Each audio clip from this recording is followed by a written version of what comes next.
Yo, what is good, everybody? It's your boy Golden Falls, Golden What If, whatever you want to call me. And I am back. I'm back with part 2 of What If Deku Was A Saiyan. And I want to say this really quick. I know most of you don't necessarily mind that I'm going every other day in terms of recording, but starting November, I'm going to try my best to literally go daily again, or once again. We normally am daily, but I'm gonna try my best to go daily again, and I got some stuff I want to get handled. I just gotta really buckle down and do it. That's really all I gotta say for that. As always, leave a like, leave a sub, leave a comment down below, all that good stuff, and I'm not gonna waste that much more of your time. Let's get into What If Deku Was a Saiyan. For the first time ever, really, Izuku is going to be fighting against people near or at least close to his age. In a heroes versus villains training, All Might begins to speak with all of them about what's going to occur. First, you have the villains, the ones that are going to be protecting a bomb within a building. And of course, the heroes are trying to seize that bomb. With one hand or one touch of the bomb, the villains will then lose. So All Might explains this in a little bit better detail and then begins to section off who will go up next.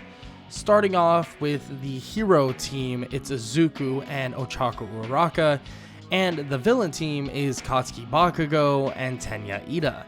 This can be seen for Izuku as a chance to truly see what Bakugou got or has, and frankly he'll see exactly what he has in store in terms of just physical prowess and also his quirk.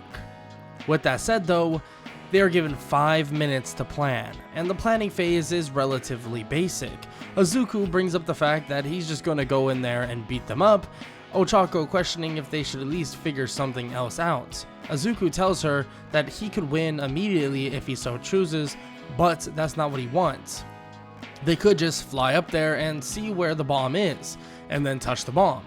That means they would just automatically win, but he doesn't want to do that. He wants a fight. That's the whole point, or only reason really that he's here, and the only way he can truly get stronger. In which Ochako is confused by, what does he mean by that? A training alone gets you stronger, working on your quirk, whatever, but Izuku says that it's not that simple for him. 5 minutes would then pass, and they would blow through the door. Izuku would go flying toward the staircase as Bakugou is blasting down the staircase as well. Immediately they would clash, and Izuku would land a punch clean to Bakugou's face, sending him back down all the way to the ground floor of the building. He would then follow it up with a kick to the face, and Bakugou would try to keep up with him. But it seems like even Izuku is outpacing him by a lot. Izuku has been training in 10 times gravity. A gravity that would, if it allows him to basically get stronger, it basically allows him to get faster, and feels like lightweight, as if he's floating around like a little feather. That's how Izuku feels. If he can relatively move kinda quick in 10 times gravity, then he'll easily be able to move in 0 times gravity, and be able to keep up with Bakugou without even a sweat. After a couple of hits, Bakugou would be stumbling about and even leaning on some walls, hoping to at least gain some sort of advantage, but he can feel his body extremely in pain. Izuku has won this fight. He capture tapes Bakugou, and it's already over. He begins to run up the stairs to catch up with Ochako Uraraka, and eventually he would actually end up right below where the bomb currently is. Izuku would shoot a ki blast straight upwards, creating a small hole beneath Tenya Ida, forcing him down under. He falls to the ground as Ochako grabs the bomb, and it's deemed that the heroes have won. Izuku, using a little bit of brains to actually fight, he is pretty intelligent in terms of combat prowess, but he does love the thrill of just fighting. He knew Tenya Ida wasn't going to give him that, so he decided he would make this quick. But with that over, All Might announces that they won. They would head back, and All Might would explain exactly what they did really good, what they did wrong, and so on and so forth. Izuku not doing that much wrong, but his little ki blast stunt was a little bit dangerous, we could say.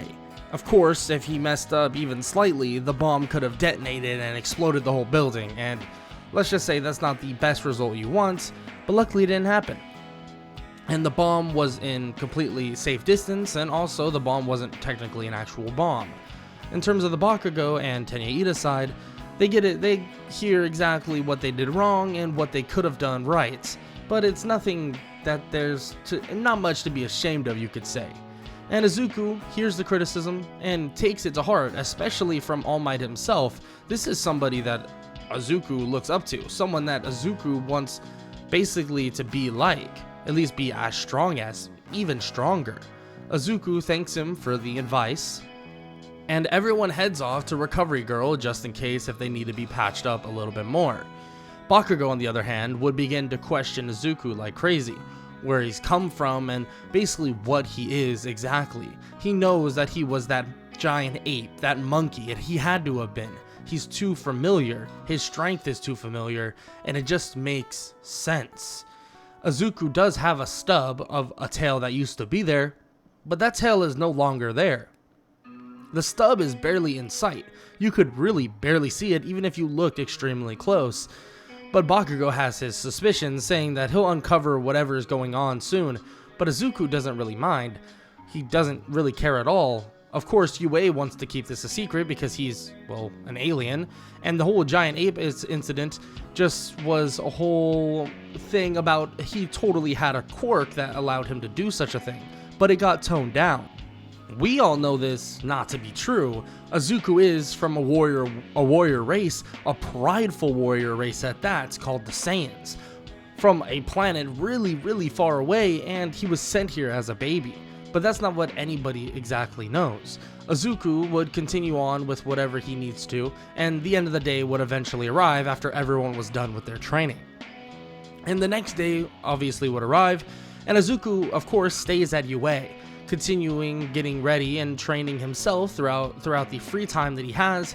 Frankly, Izuku, all he wants to do is train. And all the homework he gets, it's kind of a bummer for him, because he doesn't want to sit there and write and read. Izuku just wants to fight. Luckily, he'll be getting more and more fights as they come, but right now, that's what he's going to have to do. Aizawa is pretty hard on him about it as well, being a father figure for Izuku. Aizawa would tell him all the time that without the studies, he will never be able to fight. It's really that simple. He needs to be able to get through school, be intelligent, and then he'll be able to have as many fights with insanely powerful villains all he wants, and on top of that, he can protect people all around. Izuku thinks that this is sort of a win-lose, but Aizawa convinces him that it's more of a win-win. Once he becomes a hero, he won't only be just fighting people that are strong, he'll actually be making money for his mother, for himself, and all of that. Izuku hears this and thinks this is great. Maybe it is a win-win. But of course, Izuku is, I'll be honest, a little bit more simple-minded on that regard, and he's easy to convince, even though he is pretty smart in general, but not in that regard necessarily. After the day would then pass, Izuku would go to class the next day, obviously. That next day would be a brand new day of, well, training. That's exactly what he wants, and he hears that it's something called rescue training. Thinking that this would actually should be pretty fun, he hears about where they're going, being that of the USJ. Someone, a pro hero in fact, actually runs the USJ and does all the facility work around there. So Izuku is excited to see what's going on because he never got to go out there and check out the USJ for himself. Eventually, buses would finally arrive and they would head over. Izuku would just sit there, staring at the ground, more or less thinking in his head, but what he doesn't understand is that this is known as image training. Izuku is actually in his own mind currently, fighting a version of himself, just sparring. To him, it seems as if he's just trying out new moves or trying out new martial arts in terms of, well, fighting, but actually this is a form of image training for him but this isn't too major of a big deal. But Izuku just kind of blocks out everything around him so he doesn't hear the conversation going on. Everyone is talking about the strong quirks that everyone has. We have Todoroki's half and half and Bakugou's explosions, but they say that Izuku has to be the strongest. Yes, it's just brute strength, or at least that's what all they think they know. But come on, there's some techniques that Izuku has shown, like the ability of flights, and also the ability to literally shoot these blasts out of his hands that would easily make him the strongest.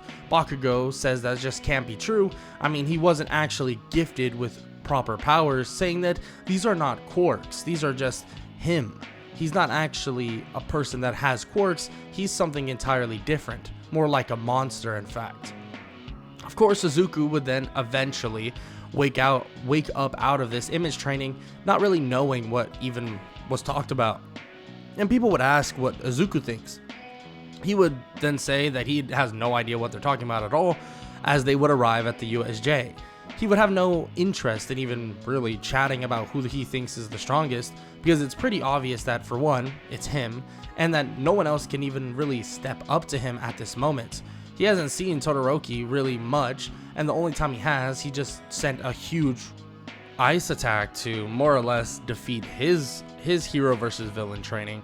But that's not much to even think about. It's just ice. Izuku can punch through ice, blast through ice, walk through ice. It doesn't really matter, it's ice. Izuku doesn't think much about it at all as they all head up to the USJ, getting introduced to Pro Hero 13, and she greets them all in. They begin to look around in complete awe. This place is insane. Izuku even says it. There's stuff that simulates everything you can possibly think of. Giant cliffs, ocean areas, lake areas, burned down buildings, destructive construction, anything you can think of, the USJ has it. Izuku kind of floats in the air for a little bit to look around and see what's going on, and Pro 13 kindly asks him to come back down so that he can listen properly. He slightly apologizes as he drops to the ground, and everybody stares in awe at the fact that he just levitated upward to look around. But he doesn't really say a word about it as Pro Hero 13 continues to talk. Izuku would listen pretty closely because he actually is interested in this, but just as he does, he sees something forming from behind Pro Hero 13. It's pretty far away, more or less by a fountain of some sorts, but a giant portal would eventually open up, and Izuku would ask Aizawa what the hell that is, telling him if is that part of the USJ or is that something else. And even Kirishima was about to point it out before Izuku brought it up. Aizawa tells all of them to back up, to be careful because those are not who they think they are. They are not no training dummies or people that are playing an act. Those are actual villains. Aizawa jumps into action, and Izuku watches in awe as Eraserhead begins to basically beat on a ton of these villains. He's impressed. Even without the genetics of a Saiyan, Aizawa is able to keep up easily. Imagine if Aizawa was a Saiyan? That's something different.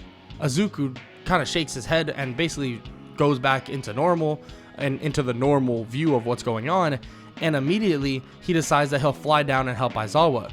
But Pro Hero 13 forbids it, telling him that they need to stay safe and stay right here.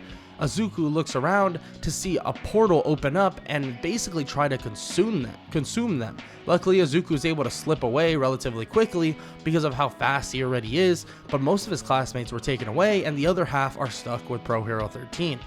Izuku, ignoring the orders, blasts off toward Aizawa as he's able to clear out a ton of the villains in one swoop. The villains are kind of weak. Yes, they're villains that are more developed because they're technically adults, but Izuku is and has been training, and he's pretty powerful at that. There's some technique flaws here and there with him, and there's some things that will definitely leave him open for combats, but nonetheless, Izuku comes crashing in, eliminating, or not killing, but at least knocking out most of the people there, and Aizawa looks at him in complete shock, thinking that Izuku has really gotten extremely powerful, probably on the level of most pro heroes, maybe even as strong as the top 20s. Izuku continues to help Aizawa as they clear out the rest of the lower level villains, as all of the other students are split up and they have to deal for themselves. Aizawa tells him that he should get out now, that he should help his classmates. That yes, Aizawa is happy that he's helping him, but he doesn't need the help as badly as them. But Izuku turns to hear large and loud footsteps, and he sees a monster of a being. This odd looking creature looks like a bird, but at the same time it's muscular, just like All Might. Izuku's shocked and looks at Aizawa. You sure you don't need help? That thing's creepy. Izuku immediately steps in front of Aizawa as he sees the bird-like creature move toward him at insane speeds. Izuku takes the hit straight to the face, getting slammed into the wall. He kind of flinches and is kind of hurt by this. The first time he's ever been kind of hurt. He hasn't been hurt really ever. The only time that he was really hurt was when he got his tail cut off, and it more or less slammed him into the ground so hard that he was injured like crazy. And he was young, but after all that training and all the stuff he's done, that's the first time he's felt pain in a long time. Aizawa looks at him and goes to try to help, but he sees the Nomu charging toward Aizawa, going to land a punch to his stomach, but Izuku then is in front of Aizawa once again and lands a punch to the Nomu's face. It makes the Nomu kind of lean sideways a bit, but it doesn't really flinch. It just stands back up and it's completely fine. Izuku lands another punch, another, and little movements are made by the Nomu, but it seems as if it's absorbing most of the blows that Izuku's doing. Izuku smirks and full speed flying drop kicks at the Nomu as it slides back about 10 feet. Izuku sees that this thing must have some sort of shock absorption, and he smiles, saying that let's see how much he can actually handle. He puts out both hands and begins to spam Ki Blasts. Ki Blasts begin to hit the Nomu like crazy, and he can feel the impacts even on his own hands. Cloud of dust begins to appear as well. The Ki Blasts are making insane amounts of rubble right beneath the ground. Aizawa tells him to calm down, and Izuku says that the thing isn't dead, and it's not even hurt. Izuku makes it clear that he's shooting for a reason, and he would have stopped if he knew that the monster was already down, but he can tell that the Ki Blasts alone aren't going to do it. Just as he says this, he realizes that the monster is in front of him, grabbing both of his arms, and he slams him to the ground, breaking or at least fracturing one of his legs and hurting both of his wrists extremely bad. Izuku is able to fly away slightly, but he's kind of hobbled and limping. Izuku tells Aizawa that they should get out of there. Anybody, they need to do something. He blasts open the door that is right there, obviously guarded by villains, to give them more room if they need to run out of it. But Aizawa himself says that leaving is not necessarily an option at the moment, that this will probably come down to them surviving long enough until they get help. Izuku shakes his head and asks where the hell All Might is. Aizawa says that he's not here yet, obviously, or it would be handled. Izuku flinches at the regard that they need All Might to save him and save them. The pride within Izuku begins to show once again as he puts his foot down, the same one that is partially fractured and the same leg that is partially fractured. He puts it down with no fear, putting weight on it. He can feel the cracking, the burning, and all of the hurt within it, and he smirks slightly, saying that a Saiyan gets stronger when pain is inflicted, and a Saiyan gets stronger after recovery, especially one that's near death. He charges forward without any idea if he's going to win. On top of that, he has no fear of death. He slams his proper leg, or his leg that's not completely hurt, into Nomu's face as it gets dropped to the ground. It seems like the punches that Izuku is now landing are far stronger than ones he was before. He can feel his rage, his Saiyan rage powering up, making him extremely powerful, or at least stronger than ever. He can feel as the rage is boiling over, every last punch he throws is as if it's with a purpose. The purpose of a Saiyan, like a raging Ozaru. Izuku's power begins to climb as he lands blow after blow after blow. The Nomu though isn't dying, it's not taking damage, and this is frustrating Izuku even more. Yeah, he's throwing it to the ground, throwing it to the wall, but it doesn't even matter. Just as he turns though, a portal would open up as he goes for another kick. Sliding himself through it, he actually sees the arm of someone pass him just barely. Out of instincts himself, Izuku was able to dodge, and he grabs onto the arm and slams the guy on the ground. But that same guy was Shigaraki. Shigaraki grabs him slightly on the arm as he decays part of his arm, and Izuku breaks Shigaraki's arm off of him, and he's able to jump back. But the arm that Shigaraki grabbed is slightly decayed, and Izuku is grabbing it and hurts extremely bad. Izuku looks at Aizawa one more time as Aizawa nods, as if it's confirmation that someone has just arrived. All Might comes storming in with a loud, "I am here," smashing into the Nomu, and All Might tells Izuku that if he's up for it, they need to finish this quick and fast. Izuku smirks one last time as he charges forward, slamming his foot into the face of the Nomu as All Might follows up with a punch. During this, Izuku can feel the power coursing through him. He feels something he's never felt before. The one night that he grew into a giant, a great ape itself, he felt power that he'd never felt before, but rage that was so uncontrollable that he could have killed all the people he loved. At the same time, Izuku felt this rage boiling over, as if the tail itself was bringing out this primal version of himself. Earth has tamed Izuku, has made him nicer, has made him maybe better, but he was born from a warrior race, the Saiyans. The Saiyans are prideful warriors that will do anything in the heat of battle to make sure they win. Will make sure that no matter what, they will get the victory and conquer. Yes, the people that they were back at his planet were actually half-decent people. They would do things for relatively good reasons. But even though that is true, in the bloodlines of the Saiyans, pumping through his veins is something different. His hair begins to change slightly, poofing up just a little bit as his eyes change from that green color to this yellowish light color. His aura would explode out of nowhere, and it's as if his power would increase tenfold. He would land another punch to the Nomu, but this punch would send his hand almost through the Nomu entirely. Izuku would pull it out and then punch him right in the head as it obliterated part of his head. All Might saw this as an opening, landing punches in bunches on his own, sending the Nomu flying. As Izuku feels this rage going through him, he calms down slightly, but then passes out.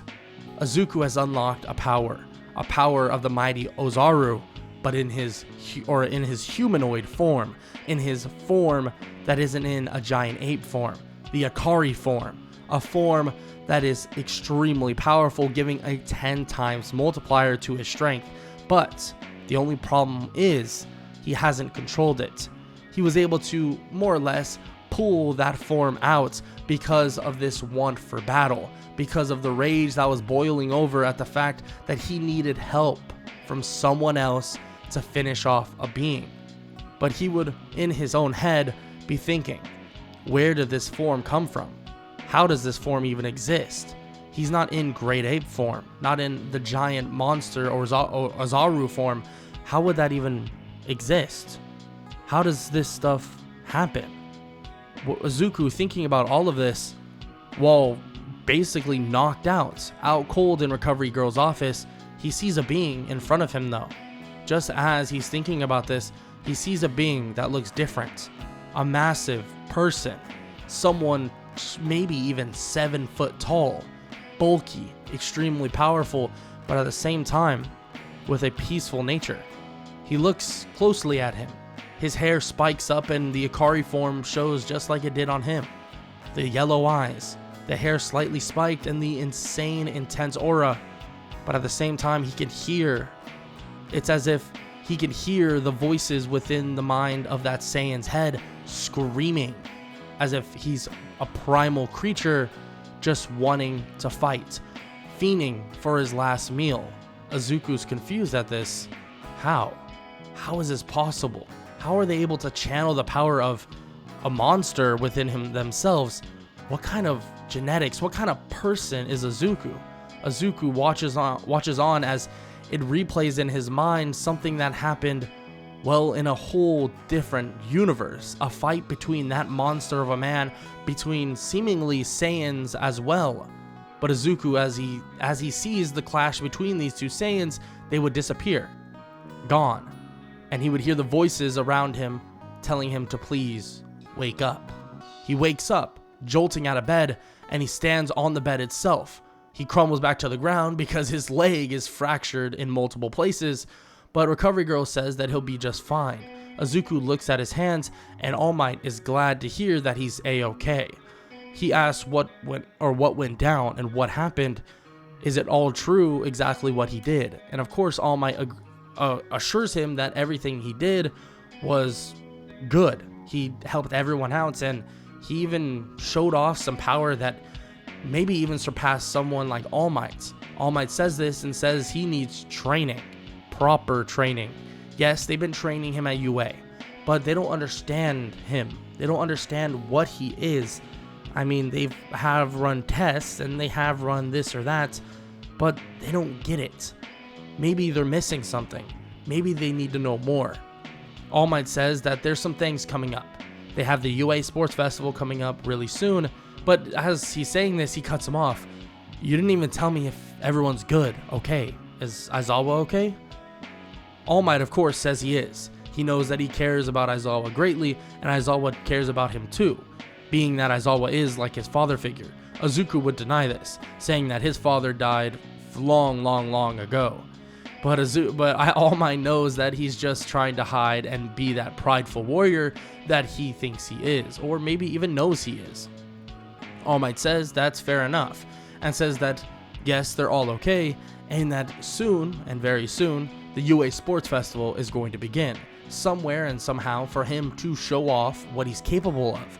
All Might says that he wants him to show off as much as possible, show that he is truly the strongest and most capable up-and-coming hero.